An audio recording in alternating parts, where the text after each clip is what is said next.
Hay políticos a los que se les llena la boca de críticas ante las cosas que trascienden sobre Quirón y sus relaciones con ciertos gobiernos de las derechas, pero que luego, cuando tienen sobre la mesa otros escándalos ante los que podrían perfectamente actuar, miran hacia otro lado.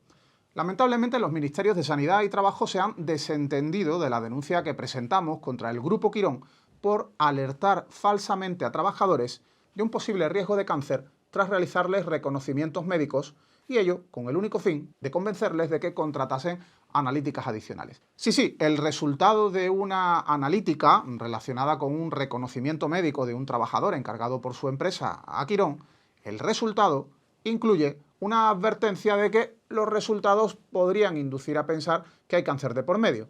¿Quieres saber si lo tienes o no lo tienes? Contrata la analítica premium, pero pagando aparte. El problema, más allá de lo impresentable que resulta que utilicen esta vía para ganar más pasta, el problema es que es mentira. La analítica no arroja ningún tipo de sospechas de que el afectado tenga cáncer. Es algo que nos denunció un usuario hace meses y que provocó que emprendiéramos una investigación por la que acabamos recibiendo multitud de casos similares. Quirón utiliza ilícitamente los datos personales de los trabajadores de las empresas que les contratan los reconocimientos médicos para enviarles publicidad de sus servicios sin ningún tipo de consentimiento previo por parte de esos trabajadores, pero también para engañarles o confundirles, asustándoles, metiéndoles el miedo en el cuerpo, de manera que así les resulte más fácil convencerles de que paguen el plus por esos otros servicios. Denunciamos en Protección de Datos y llevamos mucho tiempo esperando que la agencia resuelva el expediente que tiene abierto al respecto. Pero también denunciamos ante el Ministerio de Sanidad de Mónica García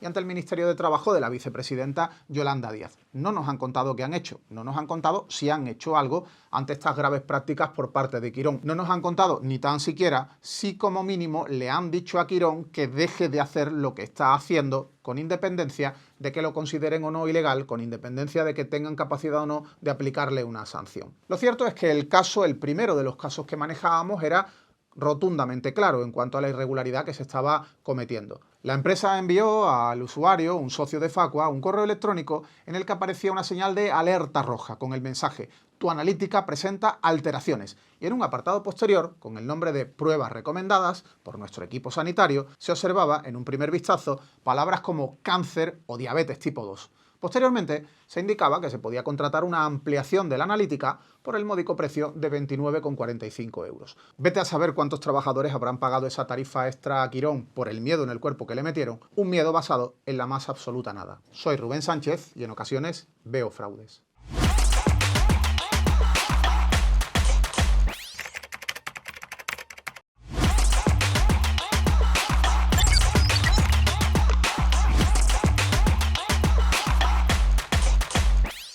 En ocasiones veo fraudes, el podcast de Facua con Rubén Sánchez. Tras acabar el último programa, como siempre, llamé a mi representante. Espera, Rubén, espera, que estaba escuchando Fast and Furious. Es que estoy furious. Oye, qué bien lo que habéis contado. ¿Qué es eso de que los fabricantes pactaron los precios, subirlos, ¿no? Les han pillado y ahora tienen que devolver a quien nos reclame. Pues venga, anótame, Fast and Furious. Estoy furious. Anótame Fast. Que si tengo coche. Lo que se dice tener... Hombre, tengo permiso de conducir. Te recuerdo que yo fui Pepe, el chofer del señor Alcántara en Cuéntame Mucho Tiempo. A que ese coche más antiguo del fraude este. Joder, es imposible ganar dinero contigo, macho. Entre que no me pagas el 20% que me corresponde de representante, que te lo gastas todo en juicios, no sé. Bueno, venga, va. Si encuentro yo ahí algún coche que me pueda dejar alguien. Venga, muy bien, muy bien. Chao. ¿Qué tal? Comenzamos una semana más, como siempre, con 3 temas de actualidad. Y para empezar, una buena noticia. El Ministerio de Consumo ha impulsado un cambio en la Ley de Defensa de los Consumidores por las que se podrán fijar topes a los precios en situaciones de emergencia, a los precios de determinados productos y servicios, siempre como consecuencia de coyunturas como la que lamentablemente vivimos con la tragedia de Adamuz, como la de la Dana o incluso como la del famoso gran apagón que provocó la compra masiva de linternas y transistores a altísimos precios igual que altísimos precios han tenido billetes de avión y servicios de alquiler de vehículos en la coyuntura del accidente ferroviario. El Consejo de Ministros podrá aprobar a qué le pone topes, y esa es una buena noticia que viene como consecuencia de la reivindicación que le trasladamos al ministerio de Pablo Bustinduy cuando se produjo la desgracia en Adamuz. Han sido receptivos con nuestra reivindicación, se pone en marcha un protocolo garantista para los consumidores, de manera que un Consejo de Ministros con inmediatez podrá establecer esos protocolos, los precios no podrán subir a lo grande, como mucho tendrán los mismos importes máximos que hayan tenido a lo largo del mes anterior, pero hay un pero, hay una excepción, hay una extremada cautela o una interpretación que no compartimos por parte del Ministerio de Consumo en relación a la normativa europea del sector aéreo, y es que la norma que permite establecer topes a los precios no lo permite en los de los billetes de avión, no lo permite si no hay una autorización previa por parte de Bruselas, por parte de la Comisión Europea. Nosotros entendemos que no es necesaria esa autorización previa, consideramos que basta con notificar, comunicar previamente a Bruselas y al resto de Estados miembros que se van a poner topes a los billetes de avión por una coyuntura en la que se exigen una serie de obligaciones de servicio público.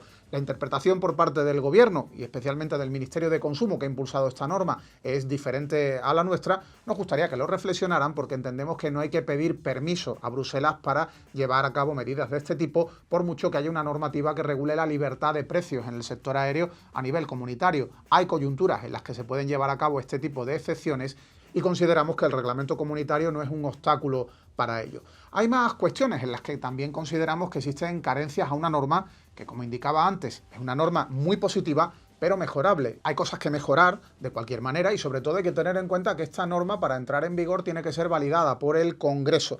Esperemos que no haya ningún grupo parlamentario tan mezquino y ruin como para intentar bloquear un cambio legal que protegerá a la gente de empresas que de forma absolutamente inmoral se intenten aprovechar de tragedias, de desgracias, de grandes catástrofes para forrarse inflando sus precios, aunque ya veremos cómo reaccionan algunos diputados. Y como decía, la norma es mejorable porque más allá del caso concreto de la autorización o comunicación previa de los topes a los billetes de avión, hay otros elementos que consideramos que tendrían que pasar por una revisión. En primer lugar, el marco sancionador. ¿Qué pasa si una empresa se salta a la torera la imposición del tope? ¿Cómo se la multa? ¿Con qué cuantía? ¿Es una infracción leve, grave o muy grave a la Ley de Defensa de los Consumidores? Ahí han pasado por alto dejarlo claro, como también han obviado que el consumidor no tiene por qué ser el que demuestre que se ha producido la subida por encima de los topes. No tiene por qué ser el consumidor el que acredite documentalmente cuáles eran los precios máximos que había aplicado esa empresa en el mes anterior.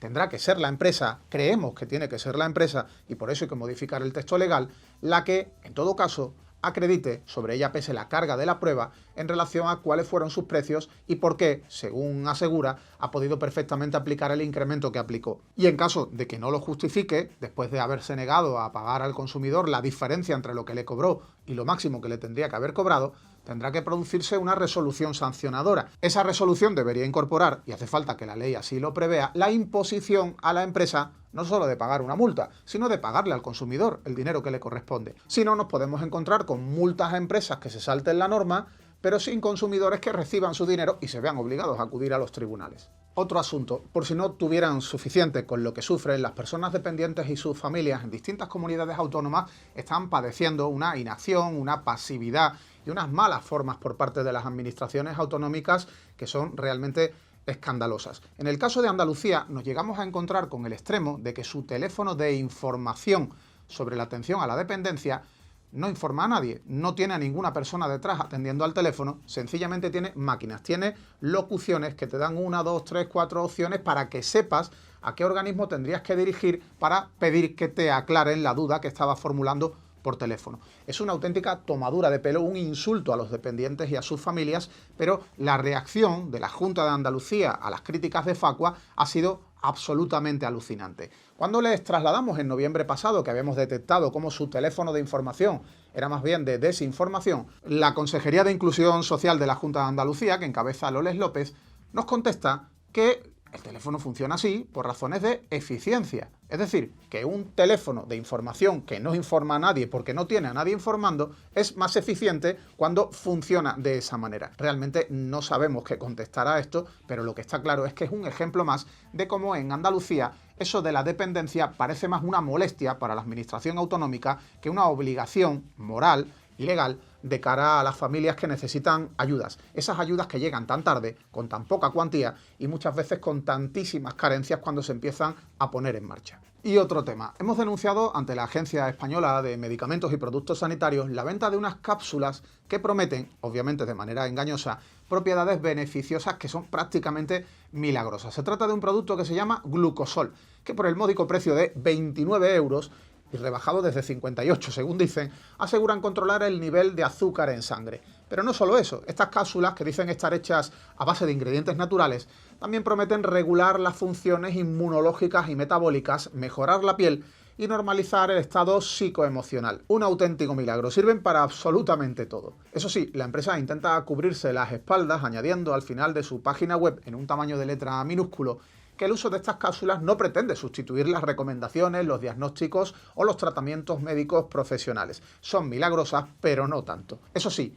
en una letra bien grande, por todo el resto de su página web te hablan de sus maravillosas propiedades y pensarás que luego añadir una letra pequeña que nadie puede leer les descarga de cualquier responsabilidad sobre las mamarrachadas, sobre las mentiras que sueltan para intentar timar a los consumidores. Desde Facua hemos denunciado estas cápsulas. Se trata de una publicidad engañosa, una publicidad que vulnera la normativa específica que se aprobó en los años 90 para acabar con el fraude de los productos milagro con pretendida y falsa finalidad sanitaria. Ahora lo que toca es que desde el Ministerio de Sanidad, desde la Agencia Española del Medicamento, nos contesten indicando que van a tomar medidas. Nos contesten de una vez indicando que van a tomar medidas porque están demasiado acostumbrados a pasar olímpicamente de las denuncias que les trasladamos. Y a continuación vuelve David Ávila con su sección Terror en el supermercado. Terror en el supermercado. El análisis de los precios de David Ávila. Muy buenas. Hoy te voy a hablar de un tema que entre tanta borrasca y tantas precipitaciones ha pasado de puntillas por el debate público. En cualquier caso, lo traigo a esta sección porque es algo que podría afectarnos a todos los que habitualmente hacemos la compra en el supermercado. Y es que Asedas, la patronal de supermercados que agrupa cadenas como Mercadona, Líder, Aldi, Día o Covirán, ha pedido al gobierno un cambio normativo para que deje de ser obligatorio imprimir el ticket de compra y que sea el cliente quien lo tenga que pedir de manera explícita. Según la empresa de distribución, cerca del 30% de las compras que se efectúan son por importes de menos de 10 euros. En la mayoría de estos casos, el cliente rechaza el ticket en la misma línea de caja o lo coge por no hacerle el feo, pero lo tira en la primera papelera que ve. Esto es algo que creo que nos pasa a todos. A veces entras a comprar una barra de pan o cualquier otra cosa que te hace falta en ese momento y la verdad es que no necesitas el ticket para nada. La mayoría de las veces son productos perecederos o de primera necesidad que vas a consumir en el momento y por lo que no vas a reclamar en un futuro. Esta medida resulta interesante también desde el punto de vista de la sostenibilidad y el ahorro de recursos naturales. Es evidente que se ahorraría muchísimo papel. Ahora bien, llegado el momento, habría que ver la letra pequeña de esta medida. Y es que al cliente tampoco se le puede obligar a facilitar un dato personal como es el correo electrónico para mandarle el ticket. Tiene todo el derecho a negarse si así lo considera. Le ampara la normativa de protección de datos. En cualquier caso, a priori, no parece mala idea que se ponga fin a este imperativo legal de tener que imprimir sí o sí cada uno de los recibos, aunque haya entrado a comprar únicamente un paquete de chicles. No tiene mucho sentido que se desperdicien toneladas de papel en caso así. La Ley General para la Defensa de los Consumidores y Usuarios recoge en su artículo 63 que en los contratos con consumidores y usuarios se entregará recibo justificante, copia o documento acreditativo y que además estos tendrán derecho a recibir la factura en papel. Llegado el momento, sería esta normativa la que habría que modificar para dar cabida a esta medida. Pero eso implicaría un recorte de derechos para los consumidores que no quieren entregar sus datos personales a un supermercado o no se desenvuelve bien con el uso de terminales móviles para guardar archivos. La cuestión es que se invita al cliente a decidir si quiere o no el ticket en papel, y para eso poco cambio legal hace falta. Estaremos pendientes de lo que ocurre. Y a continuación vuelve Keka Sánchez para aconsejarte sobre un tema que seguro te va a resultar de interés a ti o a alguien cercano. Te ayudamos. El asesoramiento de Keka Sánchez. Hoy vamos a hablar de algo que asusta bastante cuando sucede. que el banco te embargue la cuenta? Primero hay que tener una idea clave. Las entidades financieras, como norma general, solo pueden tocar tu dinero cuando lo has autorizado expresamente. Punto. Solo hay una excepción, que exista mandato legal o judicial. ¿Y qué significa esto? Pues que si tienes una deuda con la administración, por ejemplo, con Hacienda, la Seguridad Social o una multa impagada, pueden ordenar el embargo de la cuenta. También puede hacerlo un juzgado. En este caso, el banco no decide nada, no es quien te embarga, aunque sí actúa como un intermediario y ejecuta esa orden. Ahora bien, que exista una orden no significa que valga todo. Hay reglas. Primera, tienen que informarte. Además de la notificación que te envíe la administración o el juzgado, tu banco debe comunicarte el embargo de forma inmediata. ¿Por qué? Porque tienes derecho a recurrir y los plazos cuentan desde que te notifica. Segunda, no pueden dejarte en números rojos. El embargo solo afecta al saldo que haya en la cuenta en el momento en que el banco recibe la orden. Si no hay dinero suficiente, no pueden generar un descubierto para cubrir la deuda. Tercera, la cuenta debe seguir funcionando. Aunque haya embargo, podrás seguir utilizando el saldo que no esté afectado en tu operativa habitual. Y ojo, porque no todo el dinero es embargable sin límites. En el caso de sueldos, salarios o pensiones, como regla general, con excepciones como las deudas por alimentos, solo se pueden embargar la parte que supere el salario mínimo interprofesional. Es decir, existe una cantidad protegida. ¿Y qué pasa si la cuenta es compartida? Si la deuda no es tuya, puedes oponerte ante el órgano que haya ordenado ese embargo, ya sea la administración o el juzgado, y tendrás que demostrar que el dinero embargado es exclusivamente tuyo. Además, desde 2024, el Banco de España considera buena práctica que si una cuenta compartida está embargada y se utiliza para pagar productos financieros también compartidos, como un préstamo, el banco ofrezca a los cotitulares no embargados una alternativa para seguir pagando. Así se evita que el embargo afecte a quien no tiene esa deuda. En resumen, un embargo no es una decisión del banco, pero tampoco es un terreno sin normas. Tienes derechos, límites legales que te protegen y opciones para reaccionar. Así es que ya sabes, si eres socio, abre expediente, nuestro equipo jurídico te ayudará para que puedas solucionarlo cuanto antes, este y otros asuntos sobre consumo, y si todavía no te has asociado, puedes hacerlo entrando en nuestra web desde el botón Unirme. Así de simple. Y ahora te toca a ti. ¿Tienes dudas sobre algún tema de consumo? Déjanos tus preguntas o propuestas para el próximo episodio en los comentarios. Queremos escucharte y saber qué temas te interesan. No olvides seguirnos para más consejos prácticos. Nos vemos la semana próxima. Ahora continúa Te puede pasar a ti, de Rubén Sánchez. Te puede pasar a ti.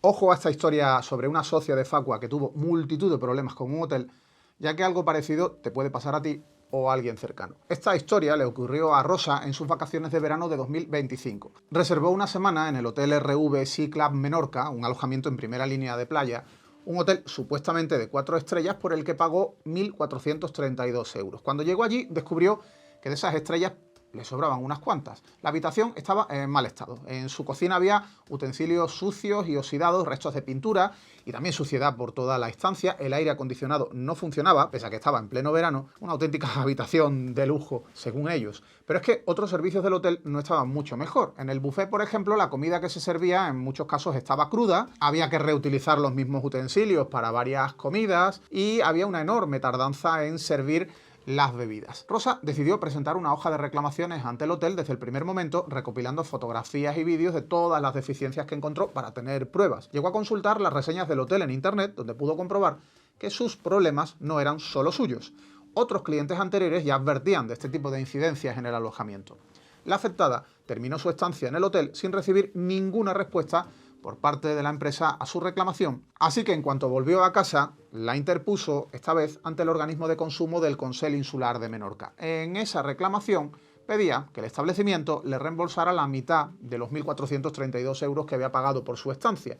Las semanas pasaron y ni la administración balear ni el hotel respondieron a las reclamaciones de Rosa. Así que decidió acudir a nosotros. Se asoció a Facua para que defendiéramos sus derechos. Nuestro equipo jurídico se puso manos a la obra inmediatamente. Reclamamos al hotel el reembolso de ese 50% que pedía Rosa, igual se quedó corta, y también al Consell Insular de Menorca que se pronunciara, que valorara qué medidas iba a adoptar. Esta actuación provocó que apenas un mes después la Administración enviara una carta a Rosa, aunque con un contenido un tanto extraño. En ella decía que no había actuado porque el hotel les comunicó que ya había llegado a un acuerdo con la afectada, pero no lo habían verificado. Ese acuerdo no existía. Rosa no sabía nada del hotel, nunca se pusieron en contacto con ella. En realidad, la empresa había dado la callada por respuesta y para evitar algún tipo de inspección, se inventó que todo estaba resuelto. Lo más grave de todo esto es que la Administración se lo quiso creer, ni siquiera nos preguntó si era verdad, sino que nos indicó que lo tenía muy claro.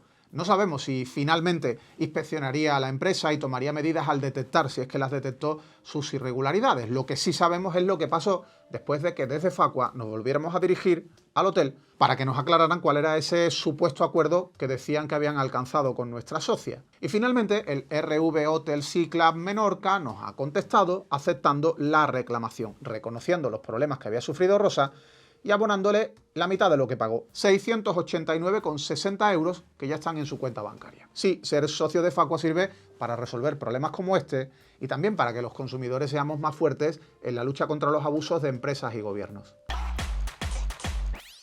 Pues acabamos por hoy, terminamos nuestro programa número 105. Muchas gracias por acompañarnos y muchas gracias también si lo difundes por WhatsApp, Telegram o a través de tus redes sociales. Te espero en el próximo episodio de En Ocasiones Veo Fraudes. Ya sabes, aquí te contaremos cosas que otros no pueden, no se atreven o no quieren que sepas. Bueno, hoy lo hemos hecho del tirón. Me llama Sergio Pazo, a ver, que me dé uno de sus maravillosos consejos para mejorar, aunque igual lo pillo en su semestre de vacaciones, pero tú sabes. Sergio. ¿Qué pasa, Rubén?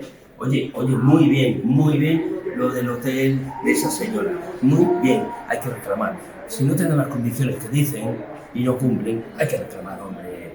Es que lo de los hoteles, mira, me pongo malo.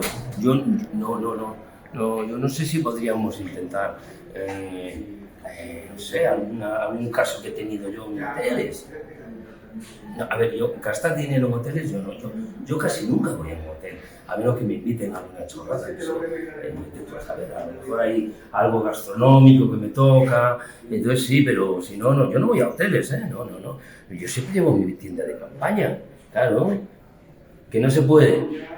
Pero hombre, pero que es imposible ganar dinero con vosotros. Ya no os cobro porque estáis así. Y pues encima, no conseguís que alguna empresa me dé algo. Vale, venga, pues nada. No, yo a hoteles no voy, hombre, que no, ya te digo yo que no. Venga, chao. No.